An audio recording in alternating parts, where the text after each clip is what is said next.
Plus de la moitié des foyers français connectés. 2/3 des internautes estiment trouver sur la toile ce que la presse traditionnelle ne publie pas. Car dans les tuyaux du web, tout se mélange. Des faits avérés et les rumeurs les plus improbables. Au hasard, Carla Bruni et Nicolas Sarkozy qui chantent en duo à l'Elysée. La preuve en images de visiteurs d'un autre monde. Les photos du père de l'enfant de Rachida Dati ou les effets toxiques des fours à micro-ondes prouvés par un rapport secret. Et si vous ne trouvez ces pseudo-informations que sur le web, ce n'est pas parce qu'elles sont fausses, mais parce que les médias vous mentent. Voilà le discours légèrement paranoïaque de ceux qui propagent ces rumeurs au nom de la liberté d'expression. Ça va ? Une liberté que ces jeunes militants prétendent défendre. Eux ne croient pas à la version officielle des attentats du 11 septembre. Ils sont persuadés que c'est le gouvernement américain qui a tout manigancé. Une défiance jusqu'à l'excès, jusqu'à l'obsession du complot.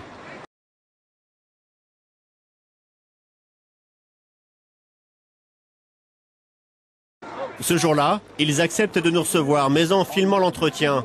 Ils se méfient des journalistes, de leurs questions et de leur montage.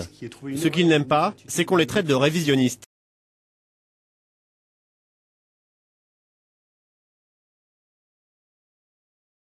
Pourtant, sur leur site, on trouve des déclarations sans ambiguïté.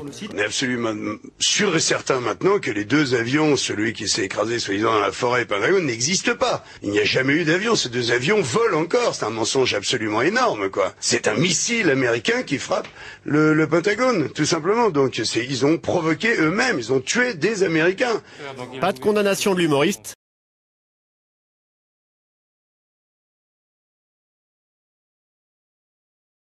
Ils en font plutôt une victime des médias.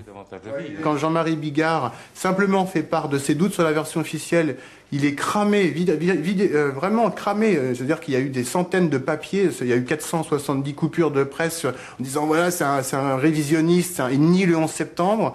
Il est obligé de s'excuser publiquement à Canal après, et là il arrête sa pièce, qui était prévue pour aller jusqu'en janvier, juste parce qu'il a donné son avis sur le 11 septembre et parce que les médias se sont acharnés sur lui. Et quand ils invitent les passants à leurs conférences, c'est un site internet d'information.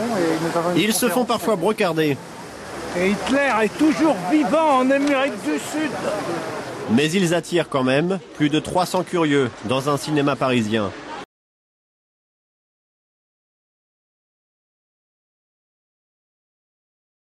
Qui ont tous un point commun, la défiance à l'égard des médias traditionnels. Heureusement qu'il y a l'Internet parce que les journalistes, ils font pas leur boulot. Europe 1, RTL, j'écoute plein sur les télés, mais c'est nul à chier, c'est lamentable. Donc c'est sur Internet qu'on trouve les infos. Ah bah heureusement, oui. C'est un peu bizarre parce que sur Internet on trouve un peu tout et son contraire. Hein. Mais on trouve son contraire et on se forge une opinion. On peut se forger une opinion.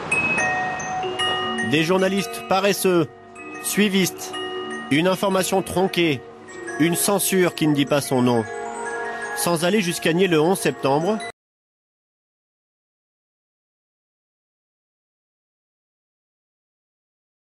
beaucoup de citoyens aujourd'hui ne se fient plus qu'à la toile pour s'informer.